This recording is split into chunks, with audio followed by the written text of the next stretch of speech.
नमस्कार साथियों। जैसा कि मैंने लास्ट वीडियो में आपसे कहा था कि मैं 3 वीडियो बनाऊंगा जो कि आपको पूरी तरह से समझाएगा कि भाई यूएसएसआर या फिर आज का जो विवाद है रशिया और यूक्रेन के बीच में, उसका आप जेनेसिस पूरा इलैबोरेशन में समझ पाए। क्योंकि कोई भी इंसिडेंट है, कुछ भी घटनाएं घटती है, वॉर होती है, उसका जन्म वही नहीं होता है। ईगो में आके कोई लड़ाई नहीं कर लेते हैं। क्योंकि बहुत सारे, जब 2 देश युद्ध करता है, जब 2 देश वॉर करता है, तो बहुत लोगों की जान चली जाती है। ठीक है, सो मेनी पीपल डाइज। तो ऐसे ही नहीं होता है, तो उसका जेनेसिस देखना होगा। ठीक है, तो हमने पहला पार्ट जो बनाया था उसमें यह बताया आपको कि यूएसएसआर बना कैसे। ठीक है, और इस पार्ट में हम डिस्कस करेंगे कि यूएसएसआर टूटा कैसे, डिसइंटीग्रेशन ऑफ यूएसएसआर। तो यूएसएसआर डिसइंटीग्रेट हो गया, टूट गया फॉर्मली, जब जिसको कह सकते हैं आप टूट गया, वो था 1991 25 ऑफ दिसंबर, क्रिसमस डे के दिन यूएसएसआर एक तरह से आप बोलिए तो ऑफिशियली टूट गया। लेकिन टूटा उस दिन, डिक्लेरेशन उस दिन हुआ, लेकिन अगर उसका जेनेसिस देखेंगे तो बहुत सारे चीजों में है।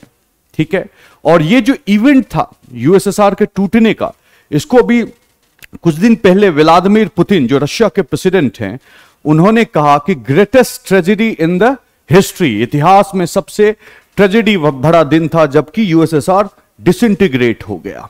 ठीक है, और जो यूएसएसआर डिसइंटीग्रेशन जो हुआ, उसका प्रभाव सिर्फ जो 15 कंट्रीज जो थे जिससे बन के यूएसएसआर, जो मिलके बनाते थे यूएसएसआर को, सिर्फ उन पे प्रभाव नहीं पड़ा, प्रभाव पूरा एंटायरिटी पे पड़ा, वर्ल्ड पे पड़ा। फ्रांसिस फुकुयामा एक महान विचारक चिंतक है, ठीक है, जो यूएस के हैं, उन्होंने कहा कि it is the end of history, it is the end of ideology. मतलब कि कम्युनिज्म आइडियोलॉजी जो यूएसएसआर में था वो खत्म हो चुका है और आपको कैपिटलिज्म जीत गया है। और वहीं पे इसके बाद उनके गुरु कहते हैं, जिनका नाम सैमुअल हंटिंगटन था, वो कहते हैं कि एंड ऑफ आइडियोलॉजी नहीं है। ठीक है, रादर इसको एक्सप्लेन किया जाएगा कि आप इसको अच्छे तरीके से एक्सप्लेन कर सकते हो, एक थियरी है पॉलिटिकल साइंस में, हिस्ट्री में भी कह सकते हो, क्लास ऑफ सिविलाइजेशन में, कि यूएसएसआर का डिसइंटीग्रेशन के बाद आप देखेंगे कि फंडामेंटलिज्म बहुत बढ़ गया है दुनिया में। चाहे वो मिडिल ईस्ट के बारे में बात करें, जहां की आपको इस्लामिक फंडामेंटलिज्म दिखेगा, चाहे आप यूएस का भी अगर बात करो, जहां पे राइट विंग टाइप जो ऑर्गेनाइजेशन है, क्लू क्लैन, वो सब जो ऑर्गेनाइजेशन है वो भी बहुत एक्टिव हो गए हैं। तो एक clash of civilisation, ethnic clash बहुत ज्यादा बढ़ गया वर्ल्ड वॉर, यूएसएसआर के डिसइंटीग्रेशन के बाद। तो यूएसएसआर का डिसइंटीग्रेशन एक छोटा सा इशू नहीं है, ग्लोबल पॉलिटिक्स, वर्ल्ड हिस्ट्री बहुत डिफरेंट तरह से शेप हुआ उसके डिसइंटीग्रेशन के बाद। क्योंकि उस टाइम एक बाइपोलर वर्ल्ड हुआ करता था, 2 वर्ल्ड थे, एक यूएसएसआर और एक यूएसए। और यूएसएसआर का टूटने के बाद सिर्फ एक रह गया, जिसको बोलते हैं यूनिपोलर वर्ल्ड। तो अमेरिका ने बहुत मनमानी करी, जो करना था वो किया, क्योंकि उसको काउंटर करने वाला कोई नहीं था। तो ये एक बहुत डेफिनेटली बहुत ट्रेजिक था, और एक जो कहा जाए कि जो इवेंट था, जो ग्लोबल पॉलिटिक्स को बहुत डिफरेंट तरह से शेप किया है। अब मैं आपको जो एक्सप्लेनेशन दूंगा वो हिस्टोरिकल एक्सप्लेनेशन, जो धीरे धीरे कैसे कैसे क्या चीज हुआ वो तो दूंगा ही, लेकिन उससे पहले मैं आपको यह बताऊंगा कि बहुत कोई कंडेम करते हैं कि जो लास्ट सेक्रेटरी जनरल थे, ठीक है, जिनका नाम था मिखाइल गोर्बाचेव, उनका कुछ पॉलिसी के कारण से प्रॉब्लम हुई और यूएसएसआर डिसइंटीग्रेट हो गया। बहुत लोग ये भी कहते हैं। तो क्या था वो पॉलिसी, वो बाद में बात करेंगे। लेकिन एक्चुअली जो कुछ घटनाएं घटी वो उसके बारे में हम चर्चा करेंगे कि घटनाएं क्या घटी।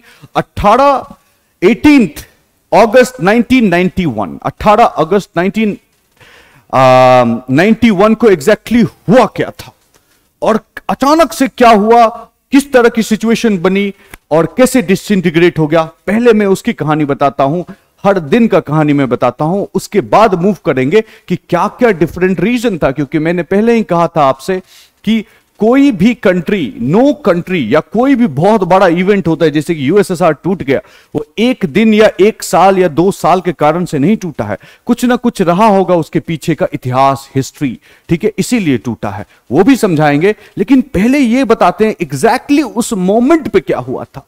तो याद रखिए कि 20 अगस्त 1991 को एक बहुत ही महत्वपूर्ण ट्रीटी साइन करने जा रहे थे मिखाइल गोर्बाचेव, ठीक है। अब उस ट्रीटी से 2 दिन पहले क्या होता है, यह बड़ा महत्वपूर्ण है। उसको फेमसली हिस्ट्री में, इतिहास में कहा जाता है द ऑगस्ट कूप।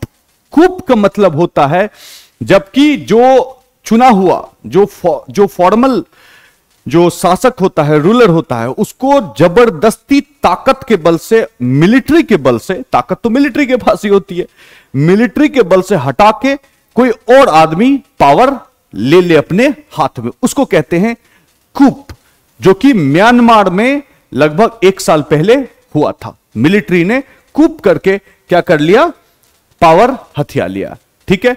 चलिए, तो कूप वहां पे हुआ, क्यों हुआ, इसके बारे में जानते हैं। तो 18 अगस्त 1991 गोर्बाचेव क्रीमिया गए थे, ठीक है। क्रीमिया में थे, एक रिसोर्ट था, वहां पे रुके हुए थे, ठीक है। और उसी टाइम में लगभग शाम का 4:30 बजे, ठीक है, लगभग शाम का 4:30 बजे उनके पास एक मैसेंजर आता है, उनका पर्सनल बॉडीगार्ड जो थे या सेक्रेटरी थे, वो आके इंफॉर्मेशन दिए कि 4 लोग आपसे मिलना चाहते हैं, ठीक है। तो भाई वो 4 लोग कौन थे?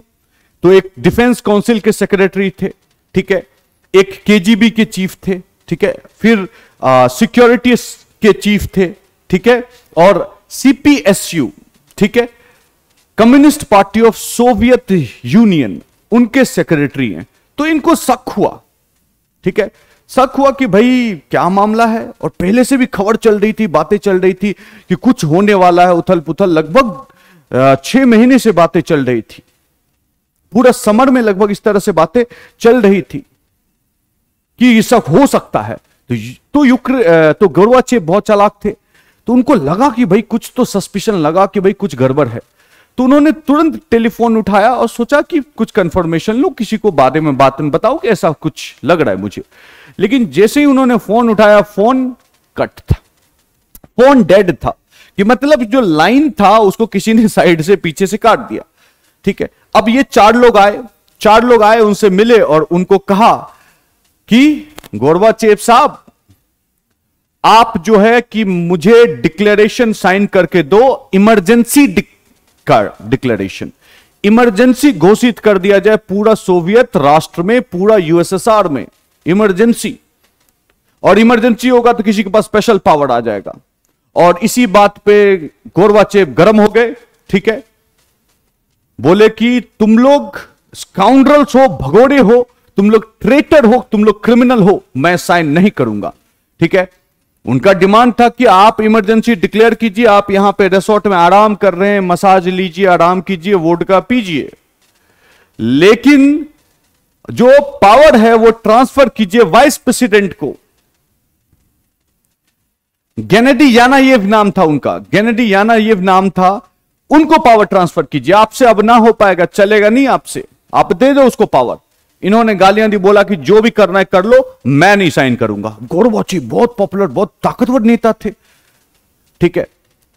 तो अब क्या हुआ कि इन लोगों के पास कोई ऑप्शन नहीं बचा, तो इन्होंने क्या किया कि उनको उसी रिसोर्ट में हाउस अरेस्ट कर दिया। याद रखिए, इसमें मिलिट्री के बड़े बड़े कमांडर, केजीबी, ये सब शामिल था। केजीबी वहां का खुफिया, जैसे इंडिया में रॉ है और तुम्हारा सीआईए है, अमेरिका में मोसाड है, इजराइल में आईएसआई है, पाकिस्तान में जो इंटेलिजेंस एजेंसी, केजीबी बहुत खतरनाक इंटेलिजेंस एजेंसी थी। जब केजीबी हुआ करती थी तब यह माना जाता था कि दुनिया की सबसे ताकतवर वो इंटेलिजेंस एजेंसी है, इवन सीआईए से भी बेहतर है, ऐसा मानते थे लोग, ओके। तो वो भी शामिल था कि भाई गोर्बाचेव को हटाओ तभी कुछ हो पाएगा।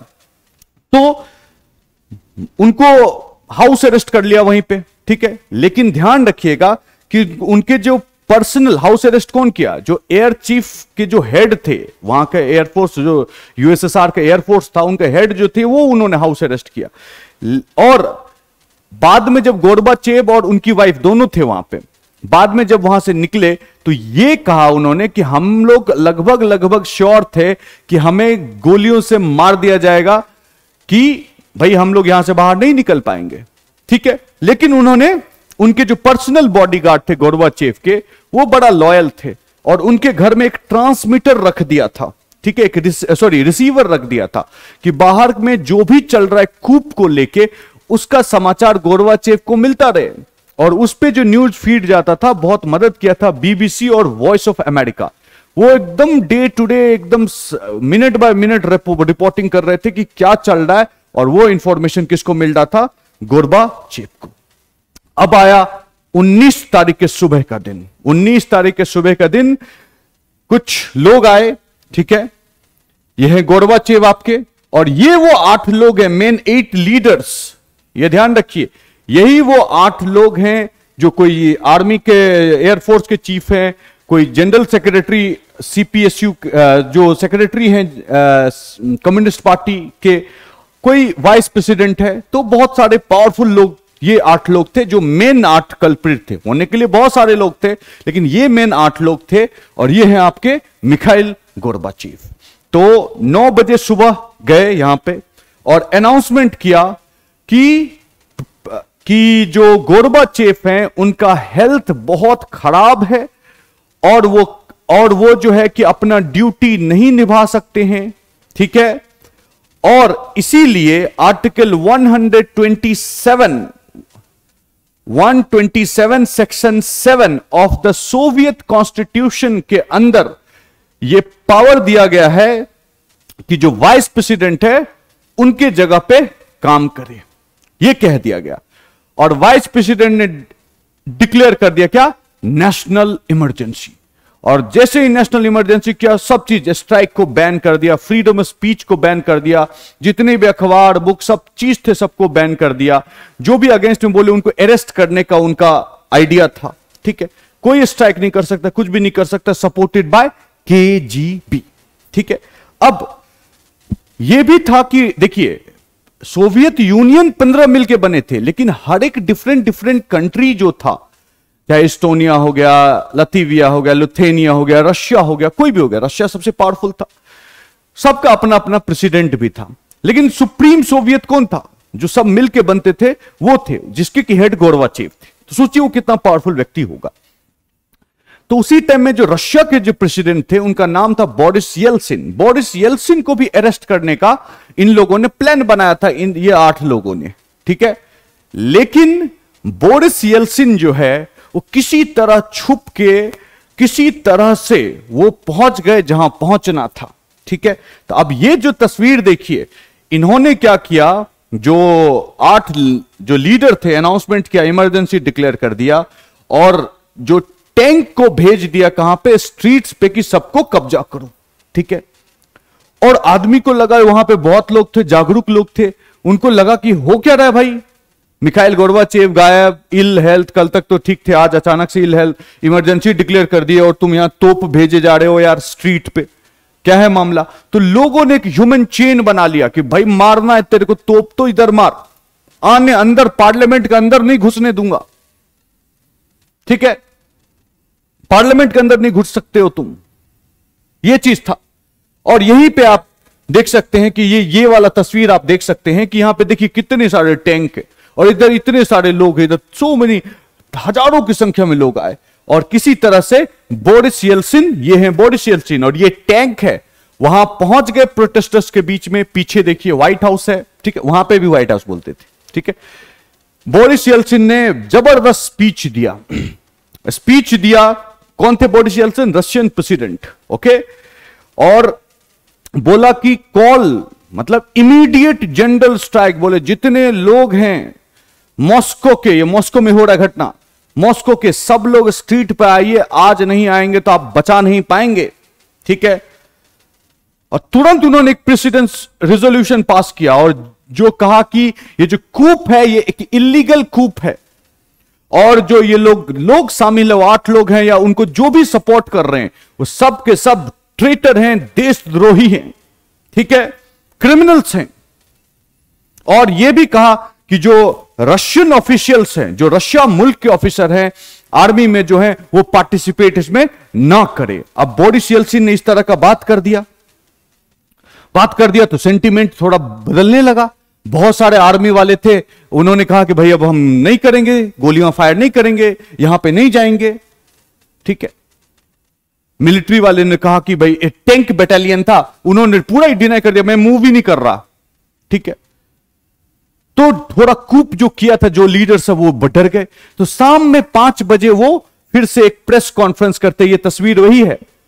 ठीक है, शाम में 5 बजे उन्होंने प्रेस कॉन्फ्रेंस किया, और प्रेस कॉन्फ्रेंस में जो वाइस प्रेसिडेंट थे जिन्होंने पावर ले लिए बीच में, ग्रैंडी, ठीक है, इन्होंने ये कहा कि भाई जो बोल रहे थे, जो भी मतलब बहुत नर्वस दिख रहे थे और उनका हाथ भी शिवर कर रहा था, कांप रहा था, कि उनको लग रहा था कहीं कूप फेल ना हो जाए। ठीक है, और ये लोग कहा कि हमारे फ्रेंड, ये बंदे ने कहा, वही हाउस अरेस्ट इसी ने किया हुआ है, और ये कहा कि हमारा जो फ्रेंड है गोरबाचेव बहुत इल हैं, बहुत थके हुए हैं, अपना ये नहीं कर सकते, और हम लोग विश करते हैं कि जल्दी से वो आए और चीजों को संभाले, क्योंकि कंट्री को अब संभालना इम्पॉसिबल हो गया है, बिना मिलिट्री हेल्प का इम्पॉसिबल हो गया है, तो मिलिट्री ऑपरेशन इज इंपॉर्टेंट, ये कहा था उन्होंने। उसी टाइम में येल्सिन ने और एकदम चालाकी की। येल्सिन ने कहा, कौन? बोरिस येल्सिन कौन है? President of USSR, sorry Russia. उन्होंने जो ऑर्थोडॉक्स चर्च है, जो वहां पे क्रिश्चियनिटी बहुत तगड़ा है, उनको सब बोला कि आप मेरे को सपोर्ट कीजिए। ठीक है, और कहिए लोगों को, बताइए लोगों, क्योंकि आपका बात मानते हैं, लोगों को बताइए कि भाई ये जो चीज चल रहा है कूप ना, वो इलीगल है। और वहां के जो फादर थे ऑर्थोडॉक्स चर्च के, जो सुप्रीम थे, उन्होंने कहा कि ये जो कूप है वो इलीगल है। तो लोगों को और विश्वास हो गया येल्सिन पे, और येल्सिन और बहुत पावरफुल नेता बन के उभरने लगे। ठीक है, और उसी टाइम में जो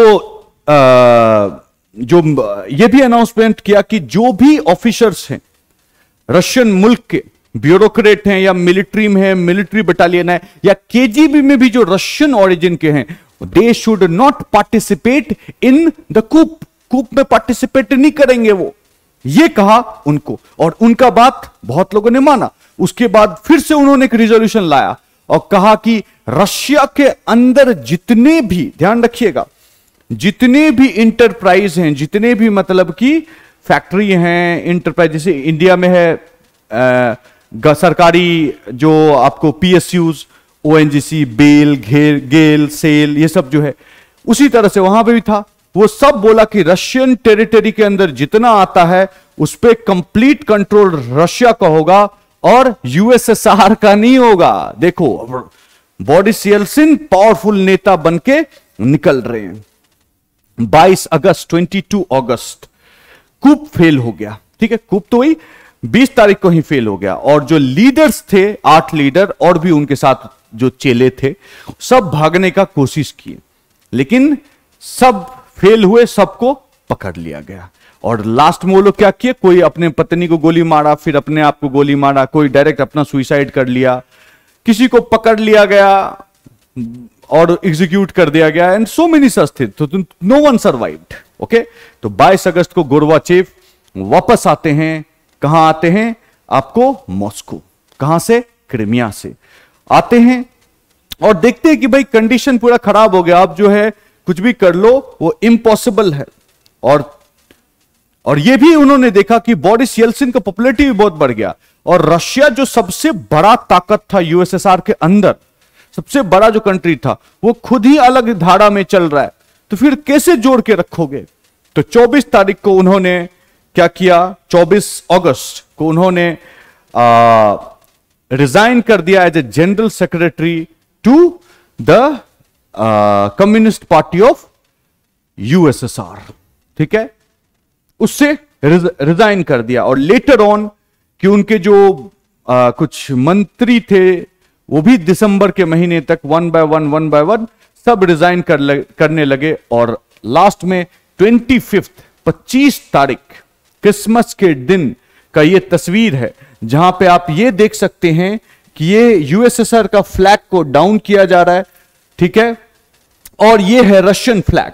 इस रशियन फ्लैग को वहां पे अप किया जा रहा है, फहराया जा रहा है। ठीक है, तो यूएसएसआर फॉर्मली लीगल तौर पे डिसॉल्व हो गया। ठीक है, नए साल में 15 डिफरेंट कंट्री दिखेंगे। रशिया जिसमें कि सबसे बड़ा होगा, उसके बाद और भी जितने कंट्री हैं सब होगा। ये तो वो घटना थी, ये तो ये पर्सपेक्टिव था जो कि हमने बताया आपको उस समय एग्जैक्टली क्या हुआ, क्या माहौल हुआ। तो एक चीज तो क्लियर हो गया कि इंटरनल प्रॉब्लम बहुत ज्यादा था पॉलिटिकल लेवल पे, मतलब किसी का विचारधारा अलग था, किसी का विचारधारा अलग था।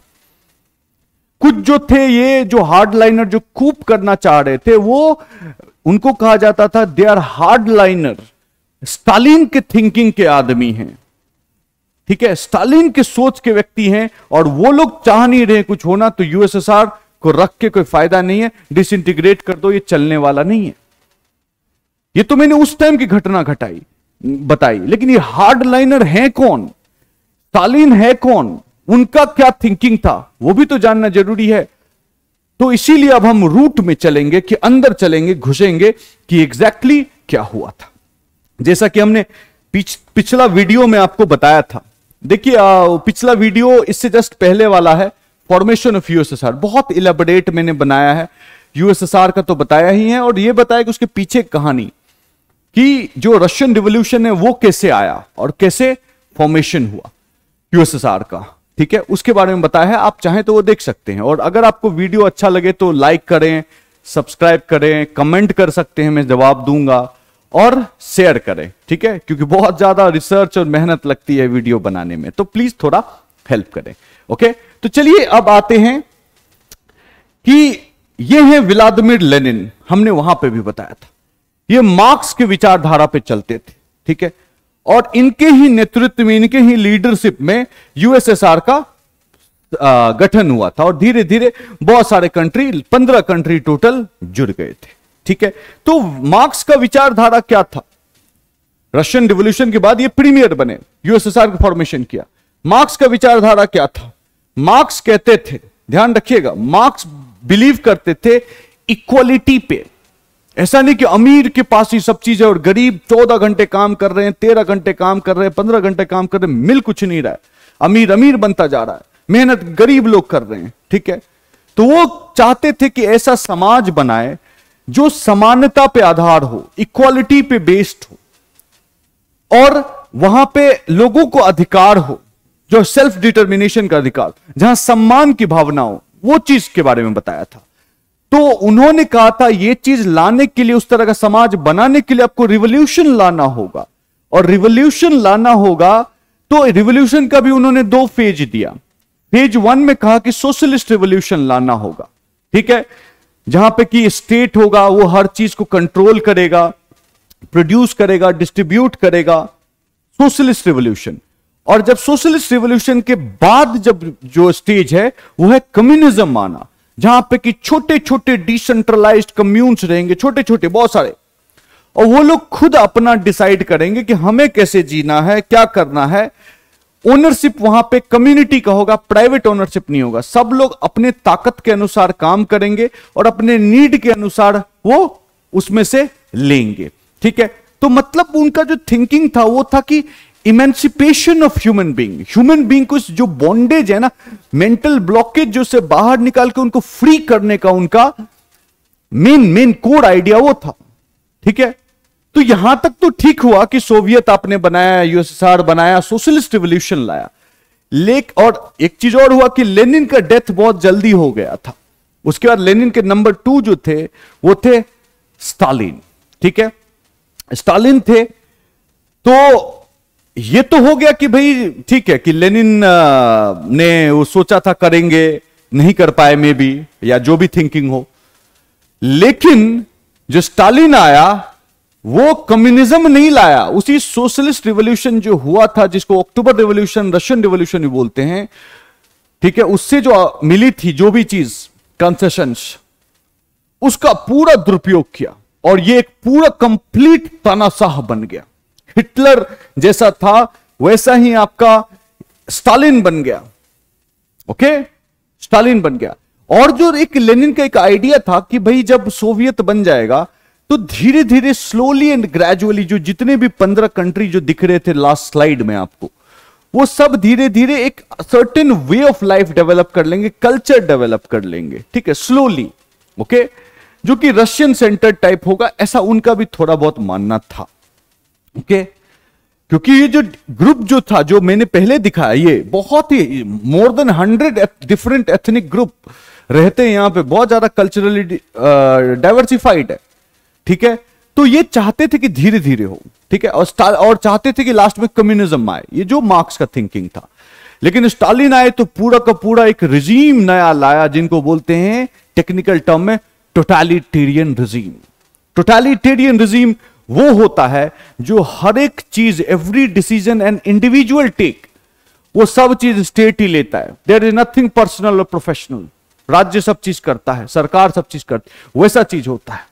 और एक पूरा ही डिक्टेटर वाला शासन शुरू कर दिया। तो वहां पे पहला तो चीज तो वन पार्टी डोमिनेंस स्टार्ट कर दिया, ठीक है, कि कम्युनिस्ट पार्टी होगा, वही सब ये करेगा। तो कम्युनिस्ट पार्टी तो बहुत सारे थे, ठीक है, 15 उसके थे, लेकिन एक सुप्रीम सोवियत बनाया था जो कि मॉस्को में था, जहां पे कि कुछ लोग मिलके, हैंडफुल ऑफ पीपल, 10 लोग मिलके, जिसको पॉलिट ब्यूरो कहा जाता था, वो लोग मिलके सब डिसीजन लेते थे कि कौन सा सोवियत में, मतलब जैसे इस्टोनिया हो गया, लाटविया हो गया, कोई भी हो गया, यूक्रेन हो गया, बुल्गारिया हो गया, ठीक है, तो सॉरी बेलारूस हो गया, तो इनको वहां पे जो कौन आदमी रूल करेंगे, ये भी वही चीज डिसाइड करता था। मतलब जिसको कह सकते हैं कि complete centralisation of power. Freedom of speech बिल्कुल नहीं, सरकार के बारे में कुछ भी नहीं लिख सकते हैं आप, कुछ भी नहीं बोल सकते हैं आप, वन पार्टी रूल। और जो रशियन, और स्टालिन भी रशियन थे, तो रशियन डोमिनेंस दिखाने लगा कि रशिया वाला जो चीज चाहेगा वही होगा। रशियन कल्चर को इन्फोर्स करने लगे, मल्टीकल्चरलिज्म था वहां पे, और चीजों को वहां पे आप इन्फोर्स करने लगे। तो हर चीज, चाहे फॉरेन पॉलिसी हो, वही सुप्रीम सोवियत स्टालिन वाले जो ग्रुप वाले थे वो डिसाइड करेंगे, पॉलिट ब्यूरो, ठीक है, चलिए अच्छी बात है। इकोनॉमिक पॉलिसी जो 5 ईयर प्लान इकोनॉमिक पॉलिसी लाया था, बेहतरीन है वो, बहुत कंट्री फॉलो, हम लोग इंडिया है, इंडिया 5 ईयर प्लान फॉलो करते थे। अभी मोदी जी ने टर्मिनेट कर दिया, लास्ट 12th 5 ईयर प्लान 2017 में खत्म हुआ है, ठीक है। तो वो सब लाए, तो अच्छा इन्होंने इकोनॉमिक सेंस में काम करने की कोशिश किया। लेकिन ये पूरा का पूरा तानाशाह थे, कोई भी बंदा कुछ भी बोलता था। तो एक ये बनाया, गुलक बनाया था, ठीक है उन्होंने। तो जैसे कि हिटलर ने कॉन्सेंट्रेशन कैंप बनाया था, जहां पे ज्यू थे उनको डाल देते थे कॉन्सेंट्रेशन कैंप में, ठीक है, 65 लाख लोगों को उन्होंने मार दिया उसी में। उसी तरह का जो कुछ बोलने वाले आदमी हैं जो कि अगेंस्ट में बोलते हैं, किसका, कम्युनिस्ट पार्टी के या स्टालिन के या जो एस्टेब्लिशमेंट, पॉलिटिकल एस्टेब्लिशमेंट, उसके बारे में, उनको इस गुलग में डाल दिया जाता था पकड़ के, ठीक है। और वहां पे क्या बॉन्डेड लेबर टाइप काम कराया जाता था, चाबुक से मारा जाता था, ज्यादा इधर उधर करोगे तो गोलियां मार देते थे वो, ठीक है। तो ये सब चारों सीन जो है गुलक का है। तो ये आप एक तस्वीर देखिए कि जो गुलक के अंदर का तस्वीर है, कैसे लोग सोए हैं, कितना पैथेटिक कंडीशन है, ठीक है। ये जो एक ओल्ड गुलक है उसका एक फोटो है, तस्वीर है, कि कहीं पे भी बना देते थे, और जहां पे कोई लोकेलिटी नहीं रहता तो अंदर जबरदस्त काम कराते थे, ठीक है, तो गुलक कहते थे। अब ये एक तस्वीर है, ध्यान दीजिए, जिसमें कि जितना भी ब्लैक डॉटेड स्पेस है, इधर देख लो, कहीं भी देख लो, कहीं भी देख लो, ये सब पूरा देखिए, पूरा ब्लैक ब्लैक, ये सब गुलक का लोकेशन है। इतने सारे गुलक बना दिए थे उन्होंने, इमेजिन सो मेनी गुलक्स बना दिया था इस बंदे ने, पकड़ के डालो। और अप्रोक्सीमेटली 1.8 करोड़ लोगों को इसके अंदर बंधक बनाया गया था, और लाखों की संख्या में मारा गया आदमी को। इनफैक्ट इनको कहा जाता है कि सबसे अधिक नंबर ऑफ पीपल जिसको किसी ने मारा है, तो वो उसमें आपको स्टालिन का नाम टॉप पे आता है लगभग। हिटलर से भी ज्यादा लोगों को मारा है। तो ये है वहां पे, मतलब कि आप कुछ भी बोलोगे तो दबा दिया जाएगा। तो टोटलिटेरियन स्टेट स्टालिन ने कर दिया। स्टालिन मर जाते हैं 1952 में, तब तक उन्होंने कांड कर दिया था जो करना था। उसके बाद आपको और 4 नेता बनते हैं, ठीक है। इनका नाम है निकिता क्रुश्चेव, और ये उसके बाद स्टालिन के बाद पोजीशन लेते हैं। ठीक है, इनका नाम है लियोनिड, उनके बाद मरने के बाद ये लेते हैं। ठीक है, फिर इनका नाम है यूरी, फाइन, और लास्ट वाले का नाम है खिरनेनकोव। तो ये लोग सब आए और सब जो पॉलिसी एडॉप्ट किया, जो स्टालिन का पॉलिसी था वही एडॉप्ट किया, कोई चेंजेस नहीं लाया। ये लोग भी उतने ही थे, जैसा स्टालिन था वैसा उसका चेला था। ये लोग भी उसी तरह से ऑपरेट करते थे जो स्टालिन ऑपरेट करता था। देन तो इनका ओवरऑल पॉलिसीज क्या था, थोड़ा वो भी समझना पड़ेगा। ठीक है, उनका ओवरऑल पॉलिसी क्या था कि वो भी समझना पड़ेगा, क्योंकि वो नहीं समझेंगे तब तक हमें बहुत अच्छा क्लैरिटी नहीं होगा। समझ गए? हमें ये क्लैरिटी नहीं होगा कि कैसे कैसे चीजें मूव की है। तो याद रखिए, वहां पे सबसे पहले जब पर्टिकुलरली वर्ल्ड वॉर 2 हुआ, तो वर्ल्ड वॉर 2 में हिटलर को ने सबका बैंड बजा दिया था। ठीक है, वो ऐसा जीत रहे थे वॉर की जिसको पूछो मत। फिर अमेरिका, रशिया, फ्रांस, ये सब मिलके लड़े और उनको हराया। ठीक है, तो विक्टोरियस हुए, जीते तो एक, लेकिन यह ध्यान रखिएगा कि रशिया का आइडियोलॉजी डिफरेंट था, जो कि अमेरिका का जो आइडियोलॉजी है उसके अपोजिट था। लेकिन एक सिचुएशन आया कि दोनों को मिलकर लड़ना पड़ा, किससे? जर्मनी से। लेकिन आइडियोलॉजिकली डिफरेंट था, तो दोनों साथ में दोस्त नहीं हो सकते हैं कभी भी। तो दोनों अलग अलग थे, एक रशिया हो गया, यूएसएसआर हो गया, एक यूएसए हो गया। और वर्ल्ड वॉर 2 के बाद दोनों में रेस चालू हुआ, उसको बोलते हैं कोल्ड वॉर एरा। वॉर क्या होता है? आमतौर पर हॉट होता है, गोली चलाओगे, बॉम्ब गिराओगे तो हॉट होगा ना। कोल्ड वॉर मतलब कि लड़ाई जैसा तनाव है, लेकिन गोलियां नहीं चल रही है। गोलियां नहीं चली थी कोल्ड वॉर में, सिर्फ सिचुएशन था जो कि लड़ाई वाला था। ठीक है, तो उस दौरान क्या हुआ, क्योंकि कंपटीशन बिटवीन दुनिया का सबसे बड़ा जो लीडर कौन है, सबसे ताकतवर कंट्री कौन है, इसका एक रेस चल गया, क्योंकि वही ताकत से पता चलता कि किसका आइडियोलॉजी सुप्रीम है। ठीक है, इसीलिए मैंने पहला स्टेटमेंट कहा, फ्रांसिस फुकुयामा ने कहा कि एंड ऑफ आइडियोलॉजी, आइडियोलॉजी का एंड बोला। ठीक है, तो जो डिफरेंट ये है विचारधारा, उसको टॉप पे ले जाने का होड़ लग गया। होड़ लग गया तो भाई चलो ठीक है। तो डिफेंस स्पेंडिंग देखो, कि डिफेंस स्पेंडिंग देखो, तो पहले अमेरिका डिफेंस स्पेंडिंग ज्यादा कर रहा था, लेकिन 1970 आते तक यूएसएसआर डिफेंस स्पेंडिंग ज्यादा कर रहा है, खूब पैसे खर्चे कर रहे हैं। रशिया दोनों कर रहा है, लेकिन अमेरिका कर रहा था तो उसको उतना प्रभाव नहीं पड़ा। क्यों नहीं पड़ा, बाद में बताएंगे। रशिया करा, उसको बहुत प्रभाव पड़ा। दूसरा चीज, स्पेस रेस शुरू हो गया। तो जैसा कि आप लोगों ने इतिहास में पढ़ा होगा, जीके में पढ़ा होगा, बचपन में पढ़ा होगा, कि सबसे पहले जो स्पेस क्राफ्ट भेजा गया था वो था एक स्पुतनिक। सबसे पहले आदमी को जो भेजा गया, यूरी गैगरिन थे, वो भी रशिया ने भेजा। तो रशिया स्पेस में बहुत एडवांस था, बहुत हैवी इसमें इन्वेस्टमेंट कर रहा था, क्योंकि उससे ग्लोरी मिलता था। ठीक है, उसी चक्कर में अमेरिका ने बोला मून लैंडिंग पे, लेकिन मून लैंडिंग असली में हुआ है कि नहीं हुआ है वो कंट्रोवर्सी हो गया है। लोग कहते हैं कि मून लैंडिंग हुआ था, लेकिन उसमें फिजिक्स का लॉ ही डिफाई हो रहा है। तो कहते हैं कि झूठ मूठ का उन्होंने कहा कि भाई हम लैंड किए हैं, फोटो वोटो धरती पे ही खींचा गया। सच्चाई क्या है, कॉन्स्पिरेसी थियरी है, यूट्यूब पे मिल जाएगा, देख लेना। ठीक है, तो वहां पे बहुत सारा पैसा खर्चा किया, दोनों ने किया। मैंने बोला कि पैसा खर्च दोनों ने किया। अमेरिका को ज्यादा इंपैक्ट नहीं पड़ा, रशिया यूएसएसआर को ज्यादा इंपैक्ट पड़ा। क्यों पड़ा मैं बताता हूं। ठीक है, उसके बाद आप देख लो कि ये जो है एटम बॉम्ब का है कहानी, कि कितना इन लोगों ने बना रखा था। देखो क्योंकि वर्ल्ड वॉर 2 के जस्ट खत्म नहीं हुआ था, फेग एंड पे था। रशिया, जर्मनी हार गया था, लेकिन जापान कह रहा था मैं हारूंगा नहीं। ठीक है, तो उस पे हिरोशिमा और नागासाकी पे उन्होंने एटम बॉम्ब गिराया, किसने? अमेरिका ने।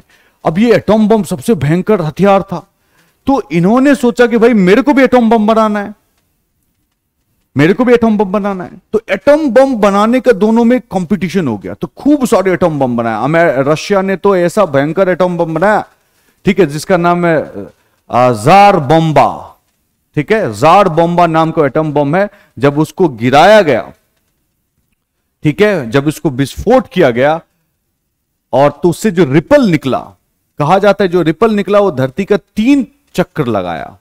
तो इमेजिन, सोचो कि कितना भयंकर वो बॉम्ब होगा। दुनिया का सबसे ताकतवर बॉम्ब अभी जो है किसी के पास है तो रशिया के पास है, जिसका नाम है जार बॉम्बा। तो बहुत सारे हजारों की संख्या में इन लोगों ने हथियार बनाया, एटम बम। और एटम बम बनाना एक्सपेंसिव, उसको मेंटेन करना भी एक्सपेंसिव, क्योंकि जब कोई भी बंदा, जैसे अमेरिका है, अगर अटैक करेगा किसी पे, एटॉमिक अटैक जिसको बोलते हैं, तो अटैक करेगा तो ऐसे ही प्लेन एरिया में नहीं करेगा कभी, उनका जहां पे न्यूक्लियर फैसिलिटी है वहां पे अटैक करेगा, ताकि डबल इफेक्ट हो कि हम तो तेरे को मार ही रहे हैं और जो बॉम्ब रखे हो वो भी फटेगा, तुम पूरा ही खाली हो जाओगे। तो वही चीज हो, तो कभी भी होगा तो कोई भी इसी तरह से चलाएगा, ठीक है। तो इसीलिए जो आप एक जगह रख नहीं सकते हो बॉम्ब को, आपको कहीं डिफरेंट जगह रखना पड़ेगा। कोई सबमरीन में रखना पड़ेगा, हो सकता है पनडुब्बी जिसको कहते हैं, ठीक है, प्लेन्स में रखना पड़ेगा, डिफरेंट जगह करके रखना होगा, सो दैट कि अगर उधर किसी ने अटैक कर दिया और वहां पे ही अटैक कर दिया तो आपके पास हो कि आप भी उधर अटैक कर दो उनके न्यूक्लियर फैसिलिटी पे, ठीक है। तो इसका मैनेजमेंट कॉस्ट अगेन बहुत ज्यादा है, तो खर्च तो दोनों कर रहा है। और ये रेड वाला रशिया का है, आप इमेजिन कर लो कि उन्होंने कितना बॉम्ब बनाया, ओके। तो आप समझ सकते हैं कि बनाना महंगा, मेंटेनेंस महंगा, अगेन पैसे खर्च हो रहे हैं। तो अमेरिका तो मैनेज कर लिया, बताएंगे क्यों, लेकिन रशिया मैनेज, यूएसएसआर का मैनेजमेंट इतना ये नहीं था, ठीक है।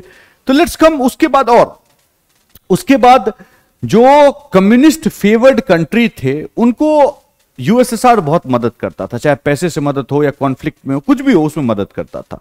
तो आप नॉर्थ कोरिया के एग्जांपल ले लीजिए, आप वियतनाम के एग्जांपल ले लीजिए, क्यूबा के एग्जांपल ले लीजिए, ये सब थे, वेनेजुएला का ले लीजिए, कहीं पे भी वो सपोर्ट करता था, कौन, यूएसएसआर।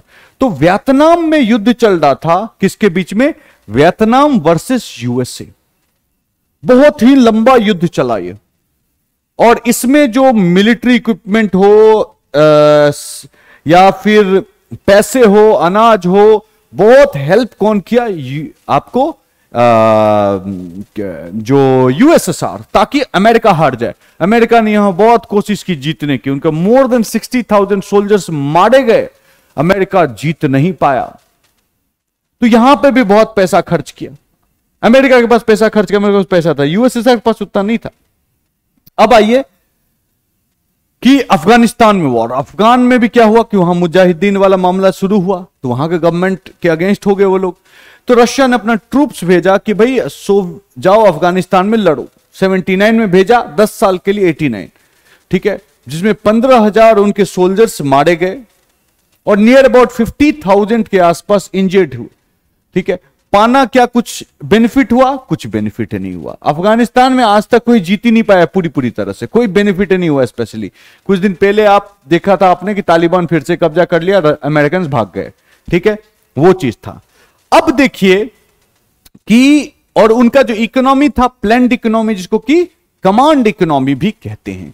तो सबसे बड़ा बात मैं शुरू से ही कह रहा था कि अमेरिका जो था वो खर्च कर रहा था तो कोई दिक्कत नहीं, वो पैसा कमा भी रहा था, लेकिन भाई साहब इनका कमांड इकोनॉमी था, कमांड इकोनॉमी था। और उनका क्या था, मार्केट इकोनॉमी। मार्केट इकोनॉमी में होता क्या है कि प्राइवेट एंटरप्रेन्योर है, वो प्रोड्यूस करे, जो भी प्रोड्यूस करना है प्रोड्यूस करे, जो भी बेचना है बेचे, जो भी प्रॉफिट होगा उनका होगा, जो सिस्टम मार्केट डिफाइन करता है वो चलता है। कमांड इकोनॉमी में हर कुछ मतलब स्टेट करता है कि क्या बनाना है, कितना बनाना है, कितने दाम पे बेचना है, और everything is decided by them. तो वो जो कमांड इकोनॉमी एक सिस्टम लेके आता है जो कि होता है कि ब्यूरोक्रेटिक सिस्टम, और इतना ब्यूरोक्रेसी वहां का स्ट्रांग हो गया था जिसको कि फिजल आउट करना बहुत ही डिफिकल्ट था।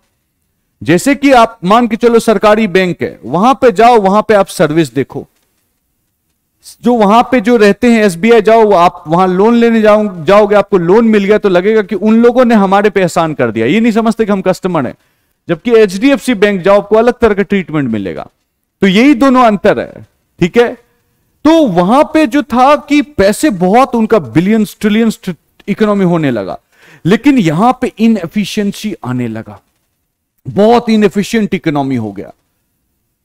और अगर इकोनॉमिक ग्राफ देखेंगे तो इसमें देखिए, ये है रेड वाला सोवियत का, ठीक है, और ये ब्लू वाला जो है अमेरिका का है। अब देखो कितना डिफरेंस आ गया, पहले ही डिफरेंस था और धीरे धीरे डिफरेंस और बढ़ने लगा। इनके पास पैसे आते गए, खर्च करता गया, और ये बंदा जो था, इनके पास पैसे भी कम थे, खर्च अधिक था। कब तक मैनेज करोगे? ये अनसस्टेनेबल है। ये 1958 का अगर आप डेटा देखते हैं तो per capita income, GDP, PPP क्या पे आप कैलकुलेट करते हो तो दोनों के बीच में ये था, और ये बढ़ के और कितना हो गया आप यू कैन नॉट इमेजिन, ठीक है।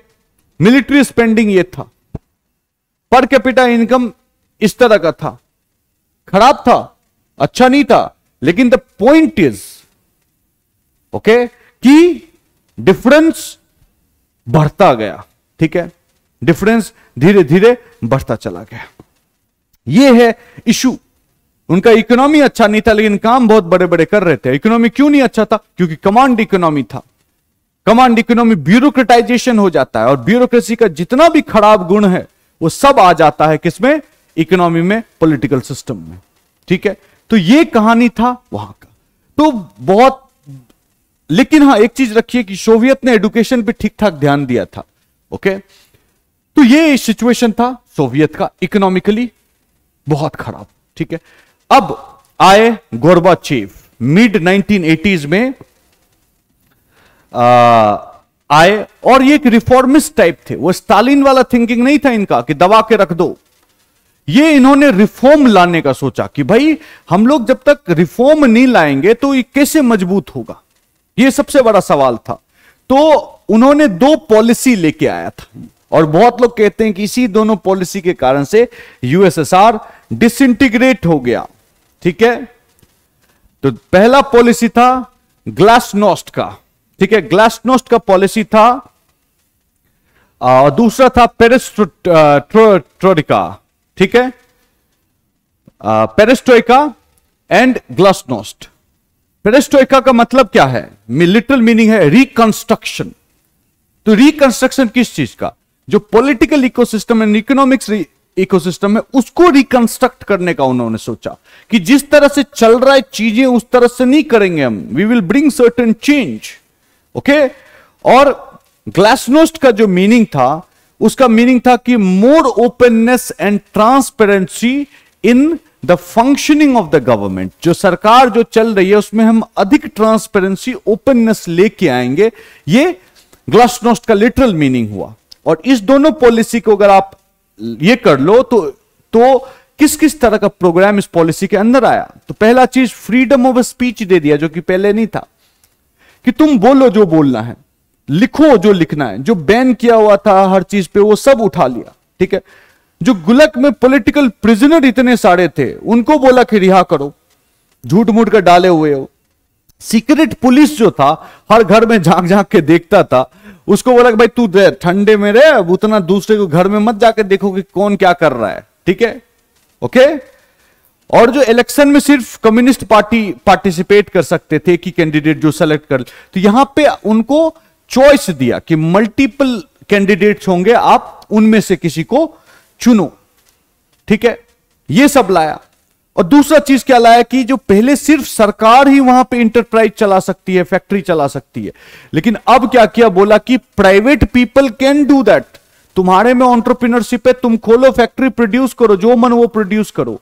उन्होंने सोचा कि इनोवेशन आएगा, ठीक है, वो चीज करने की कोशिश किया। यह भी किया कि वर्कर्स को भी दे दिया अधिकार कि राइट टू स्ट्राइक, तुम स्ट्राइक कर सकते हो, तुमको बेटर वेज चाहिए, बेटर वर्किंग कंडीशन चाहिए, तो तुम जो मालिक है उसके खिलाफ आवाज उठाओ, चाहे वो सरकारी संगठन हो, चाहे वो प्राइवेट ऑर्गेनाइजेशन हो, डजंट मैटर, आप आवाज उठा सकते हो, ठीक है। तो मतलब कि कमांड इकोनॉमी जो था, और दूसरा एक टोटलिटेरियन पॉलिटिकल रिजीम था। टोटलिटेरियन से मोर ओपननेस की तरफ चला गया, ठीक है, मोर इंक्लूसिव चला गया, लोगों के हाथ में पावर देना सोचा वो। और इकोनॉमिक पॉलिसी जो था उसका, उसमें वो कमांड इकोनॉमी जो था उससे आ गया किस पे? मार्केट इकोनॉमी बनाना चाहता था। मार्केट इकोनॉमी क्या होता है? प्राइवेट वाला, ठीक है, उस तरह का बनाना चाहता था। अचानक से तो मार्केट इकोनॉमी बनेगा नहीं, लेकिन अचानक से जो कमांड इकोनॉमी का सिस्टम था वो टूट गया, वो टूट गया। ठीक है, और ये सब जो किया, ये जो ब्यूरोक्रेसी, जो ट्रेडिशनल ब्यूरोक्रेसी इतने सालों से चल रही थी, टोटलिटेरियन रिजिम में इतना पावर था कि उनको मजा नहीं आया ये चीज से। They were very disgruntled about this two policies. ठीक है, ये जो पॉलिसी था पेरेस्ट्रोइका और ग्लासनोट का, तो ये मजा नहीं आया उनको। ठीक है, तो वो लोग विद्रोह कर रहे थे, लेकिन आ तो गया। अब एक चीज आया कि ये फ्रीडम स्पीच और ये सब चीज दिया, तो बहुत लोगों ने सरकार के खिलाफ ही लिखना शुरू कर दिया। सरकार में ये प्रॉब्लम है, ब्यूरोक्रेसी में ये प्रॉब्लम है, किसी का काम नहीं होता, लोगों के पास हंगर है, so many things people started writing. और धीरे धीरे क्या हुआ, कॉन्शियसनेस डेवलप होना शुरू हुआ। लोगों के ध्यान में आने लगा कि भाई हम लोगों को दबा के रखा जा रहा है, एक बोल रहे हैं, दो बोल रहे हैं, तीन बोल रहे हैं, सो मेनी पीपल, तो एक कोरस सा निकलने लगा। और अब ईयर आ गया 1989। ठीक है, तो अब हां एक चीज और है, मिखाइल गोर्बाचेव ये भी मानते थे, ठीक है, कि अच्छा संबंध, वर्ल्ड रिलेशन जो है यूएसएसआर का बढ़िया है, और जो मेन कॉम्पिटिटर है उससे भी हम लोग, लड़ाई अपने जगह है लेकिन कुछ कंपटीशन हम करें। ठीक है, और इससे पहले इकोनॉमिक पॉलिसी में फॉरेन इन्वेस्टमेंट को भी अलाउ कर दिया था कि बाहर का जो कंपनी है वो भी इन्वेस्ट कर सकते हैं, मतलब अमेरिका में कोई है तो वो इन्वेस्ट कर सकता है रशिया में, ये भी अलाउ किया था। ठीक है, तो एक अच्छा पॉलिटिकल रिलेशन रहे तभी इकोनॉमी थ्राइव करती है। तो वो ये देखिए कौन है, मिखाइल गोर्बाचेव, और ये है रोनाल्ड रेगन, अमेरिका के प्रेसिडेंट। तो ये मिले बिच्चा कोशिश था इनका कि भाई एक अच्छा संबंध बना रहे। ठीक है, अब आ गया 1989 का ईयर, इसको कहा जाता है ईयर ऑफ रिवॉल्यूशंस। रिवॉल्यूशंस का ईयर कहा जाता है 1989 को। तो मैंने पहले ही कहा था कि जो फ्रीडम स्पीच दिया, ठीक है, तो उससे लोगों में कॉन्शियसनेस डेवलप होने लगा और लोग लिखने लगे इस गवर्नमेंट के बारे में ही अगेंस्ट में, तो बहुत सारा चीज इस तरह से माहौल क्रिएट हो रहा था। उसी टाइम में सबसे पहले जो आपका कंट्री है, ओके ओके, पोलैंड, ये एक चीज मैं बता दूं, ठीक है, जर्मनी है तो यहां से इधर जो था वो आपका, ठीक है, ये जो है ये पोर्शन इसको बोलते थे ईस्ट जर्मनी, ओके, और ये था नीचे वाला वेस्ट जर्मनी, फाइन। और बीच में जो बर्लिन शहर था, बर्लिन में एक वॉल क्रिएट कर दिया था, इससे इधर जो था वो था कम्युनिस्ट इंफ्लुएंस, और इससे इधर जो था वो तुम्हारा क्या था, वो कैपिटलिस्ट का सिस्टम था। अमेरिका डोमिनेटेड इस साइड था और यूएसएसआर डोमिनेटेड इस साइड था। तो याद रखिए कि जैसे कि कंट्री पोलैंड था, ठीक है, चेक था, चेकोस्लोवाकिया उस टाइम में सेम बराबर था, ऑस्ट्रिया था, हंगरी था, ये सब जितने भी थे कंट्री, ओके, ये यूएसएसआर के पार्ट नहीं थे, लेकिन यूएसएसआर के पॉलिसी से इन्फ्लुएंस होते थे। यहां पे जो गवर्नमेंट था वो यूएसएसआर के जो बोलते थे उसके बोलने से चलता था, मतलब कि यहां पे कम्युनिस्ट पार्टी का रूल था। यहां पे किसका रूल था, कम्युनिस्ट पार्टी का रूल था, ओके। तो अब याद रखिए 1989 आ गया है, उस समय तक कितना इकोनॉमिकली कमजोर हो चुका है कौन, यूएसएसआर। अंडर इंटरनल पॉलिसी जो मिखाइल गोर्बाचेव ने लाया था उसके कारण से इंटरनल इश्यूज भी हो गए थे। सब चीज को अगर मिला के आप देखो, सब चीज, इफ यू एग्रीगेट एवरीथिंग, तो सिचुएशन बड़ा खराब था। तो पोलैंड पहला कंट्री था जिन्होंने बोला, लोग वहां पे बोले, वहां पे एक मूवमेंट स्टार्ट हो गया जिसका नाम था solidarity movement, okay. Solidarity movement जो था उसको पुश किसने किया था, अमेरिका और उनके एलाइज ने फंड किया, बहुत किया, उन CIA ने बहुत वहां पे काम करा, MI6, ये लोग सब बहुत काम करे, ठीक है। और वहां पे आम जनता जो थे उनको बोला कि तुम रिवोल्ट करो अगेंस्ट हु, कम्युनिस्ट गवर्नमेंट की, कम्युनिस्ट गवर्नमेंट हटाओ और ये करो, ठीक है। तो पोलैंड हो गया तुम्हारा, ये रोमानिया हो गया, यहां पे है रोमानिया, ठीक है। पोलैंड हो गया, रोमानिया हो गया, नीचे उसका बुल्गारिया है, ये सब कंट्री जो है, ठीक है, ये सब 1 2 3 देख रहे हो आप, ओके। ये सब एक साथ ही करने लगे कि नेशनलिस्टिक फीलिंग बहुत बढ़ गया कि भाई कम्युनिस्ट को हटाओ, हम लोग क्यों किसी का पपेट गवर्नमेंट बने, यूएसएसआर क्यों इन्फ्लुएंस करेगा। और यहां पे क्या हो गया, क्रांति हो गई, रिवॉल्यूशन हो गया, और इलेक्शन हुआ तो कम्युनिस्ट गवर्नमेंट हार गया। जब यहां पे मूवमेंट चल रहा था तो इन लोगों ने, यहां पे जो कम्युनिस्ट गवर्नमेंट था वो हेल्प मांगा यूएसएसआर से, यूएसएसआर ने हेल्प नहीं प्रोवाइड किया, अपना मिलिट्री नहीं भेजा।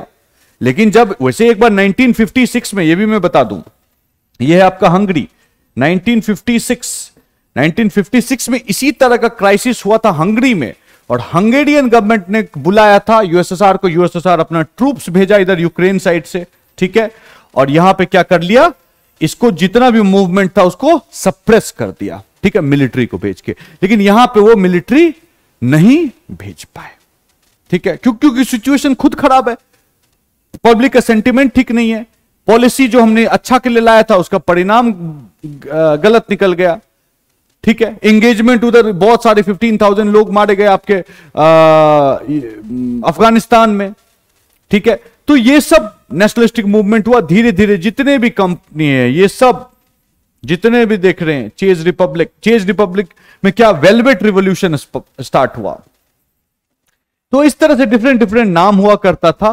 तो एंटायर ईस्टर्न यूरोप के का जो बात करो, वो सब में पीसफुल मूवमेंट स्टार्ट हुआ, और वन बाय वन, ठीक है, आपका जितने कंट्री थे सब टूट गए, जितने कंट्री थे सब टूट गए। किससे? इसके क्लच से बाहर निकल गए यूएसएसआर के, सबके वहां पे गवर्नमेंट चेंज हो गया, ठीक है। एक था रोमानिया, जो ये है, रोमानिया में बहुत ही बदमाश एक डिक्टेटर हुआ करता था, कम्युनिस्ट था, डिक्टेटर था रोमानिया में। उन्होंने बोला कि मैं नहीं छोड़ूंगा, इन्होंने बहुत अच्छा रजिस्ट किया, बहुत लोगों को, हजारों लोगों को मरवा दिया, ठीक है। लेकिन बाद में फिर वहां पे भी हुआ, और जो वहां पे जो डिक्टेटर था और उसकी पत्नी थी, उसको लाइव टेलीविजन में के सामने उनको एग्जीक्यूट कर दिया, मार दिया पब्लिक लोगों ने, ठीक है। तो मतलब एंटायर वेस्टर्न यूरोप चला गया। और उसी टाइम में याद रखिए, उसी टाइम में 9 नवंबर, बहुत फेमस डेट है, 9 नवंबर 1989, ये जो वॉल है बीच में, जो हमने बताया था, ईस्ट जर्मनी वेस्ट जर्मनी, जो बर्लिन के बीच में एक वॉल खींच दिया था इन लोगों ने, ठीक है, वो वॉल को क्या किया गया, तोड़ दिया गया। This is the fall of Berlin wall. तो मतलब कि बर्लिन वॉल टूट गया और ईस्ट जर्मनी और वेस्ट जर्मनी दोनों यूनाइट हो गया। किसी और दिन आप बनाएंगे वीडियो, तो आपको बर्लिन वॉल पे भी वीडियो बनाएंगे, क्या था उसका कहानी, ठीक है। तो बर्लिन वॉल को लोगों ने तोड़ दिया और दोनों ईस्ट जर्मनी वेस्ट जर्मनी मिल गया। ईस्ट जर्मनी यूएसएसआर के स्फीयर ऑफ इंफ्लुएंस में आता था, वेस्ट जर्मनी आपका जो यूएस एंड इट्स एलाइज के इंफ्लुएंस में आता था। तो अब देख सकते हो कि पूरा एंटायर जो ईस्टर्न जर्मनी है वो यूएसएसआर के इंफ्लुएंस से खत्म हो गया। अब 1919 पहुंच गया, मतलब दिसंबर तक पूरा सुफड़ा साफ हो गया। All countries somehow pulled themselves out of the clutch of the USSR, and new government was formed, which is based on democratic values. The democratic value, the same value that is propounded by the West and its allies. ठीक है, तो वो टूट गया, खत्म, ठीक है। अब जो 15 जो स्टेट थे, अब बहुत अच्छी बात है, ठीक है, जो 15 कंट्री था, 15 कंट्री का जो हमने आपको कहा, तो वो 15 कंट्री आपको आगे चलते हैं।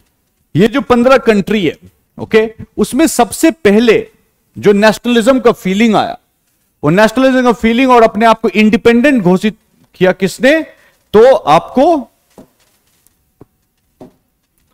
इन तीनों कंट्री ने, दिस 3 कंट्री, ठीक है, बाल्टिक कंट्री भी बोलते हैं, एस्टोनिया, लाटविया एंड लिथुआनिया। अब इन्होंने बोला कि हम लोग तो कभी अपने मन से यूएसएसआर में गए ही नहीं, वो तो वर्ल्ड वॉर 2 हुआ था, और वर्ल्ड वॉर 2 के टाइम में हमें कब्जा कर लिया यूएसएसआर ने, और जब से कब्जा किया तब से हम वही हैं। तो हम लोग ऑलरेडी इंडिपेंडेंट थे, वी नेवर वेंट देयर, तो we are declaring ourself independent. ठीक है, इंडिपेंडेंट डिक्लेयर कर लिया। Same sort of nationalist movement आपको दिखेगा, ये जो कजाकिस्तान है वहां पे भी आपको दिखेगा। इसको इधर कर देता हूं, तुर्कमेनिस्तान, उज्बेकिस्तान, तजिकिस्तान, किर्गिस्तान, ठीक है, Azerbaijan, Armenia, Georgia, Ukraine, Moldova, Belarus, सब जगह पे ये चीज स्टार्ट होना शुरू हुआ। सब जगह नेशनलिस्टिक मूवमेंट कि हम लोग यूएसएसआर में नहीं रहेंगे, हम लोग अलग रहेंगे, अलग रहेंगे। अब क्या करें भाई? अब इसी टाइम में गोरबाचेव ने सोचा कि हम लोग यूएसएसआर तो से टूट जाएगा, तो ऐसा करते हैं कि जो डिसीजन पॉलिट ब्यूरो लेता है, कि सुप्रीम सोवियत जो मॉस्को में बैठा हुआ है वो डिसीजन लेता है, क्यों ना हम इनको मोर पावर दे दे। जो सैटेलाइट्स हैं ये लोग जो हैं इनको ज्यादा पावर दे देते हैं, डिसेंट्रलाइजेशन कर देते हैं, ठीक है, ज्यादा ऑटोनॉमी देते हैं, क्यों ना ये कर दें हम? ये सवाल आया और उन्होंने इस डेट रखा था। कौन सा डेट रखा था? 20 अगस्त, 20 अगस्त 1991, 20 अगस्त को यही चीज वो साइन करने जा रहे थे गोरबाचेव, ठीक है। और 18 तारीख को आपको क्या हो गया? अगस्त कूप। और अगस्त कूप का हमने कहानी बताया। इस तरह से क्या हुआ कि हर जगह नेशनलिज्म आ गया। तो जितने भी यूएसएसआर था 25 दिसंबर 1991 में डिसइंटीग्रेट हो गया। वही रशिया, वही यूएसएसआर जो कि एक टाइम में हर चीज में नंबर 1 हुआ करता था, चाहे वो आर्ट कल्चर हो, स्पोर्ट्स ओलंपिक में भी अच्छे थे, स्पेस में हो, टेक्नोलॉजी में हो, मिलिट्री में हो, सब में पावरफुल हुआ करते थे। वो आज वो 15 डिफरेंट पार्ट्स में टूट गया और यूएसएसआर खत्म, ठीक है। और उसका जो रिलिक्ट बन गया वो कौन बना? रशिया, ठीक है। तो रशिया ने इकोनॉमिकली बहुत कमजोर था रशिया, तो डेफिनेटली उतना आगे नहीं बढ़ पाएगा। धीरे धीरे जब बोरिस येल्सिन के जाने के बाद और जब व्लादिमीर पुतिन फाइनली आए, तब से इकोनॉमिक कंडीशन रशिया का सुधरना शुरू हुआ। और अब जब थोड़ा ज्यादा ताकतवर हो गया, तो आप देख सकते हैं कि यूएसएसआर का जो रिलिक्ट है रशिया, वो कितना पावर दिखाता है। और जब यह कहा जाता है कि यूक्रेन के बारे में, तो यूक्रेन तो पार्ट था। Belarus and Ukraine was the first few country जो कि यूएसएसआर को ज्वाइन किया था, रशिया के साथ मिलकर बनाया था। तो इसीलिए वो चाहता है कि भाई दूर रहो नाटो, क्योंकि उनमें उस टाइम में बहुत बड़ा हाथ था वेस्टर्न कंट्री का। इन सब कंट्री में कहीं वेलवेट रिवॉल्यूशन, सॉलिडरिटी मूवमेंट को फाइनेंस करने में, वहां पे आग भड़काने में, उसके कारण से डोमिनेंस खत्म हुआ और टूट गया, ठीक है। तो ये कहानी था यूएसएसआर का। किसी और दिन हम आपको नाटो के बारे में भी कहानी लेके आएंगे। So thank you very much. And yes, अगर आप लोगों को पसंद आया वीडियो तो प्लीज लाइक करें, कमेंट करें, शेयर करें, सब्सक्राइब करें। Thank you.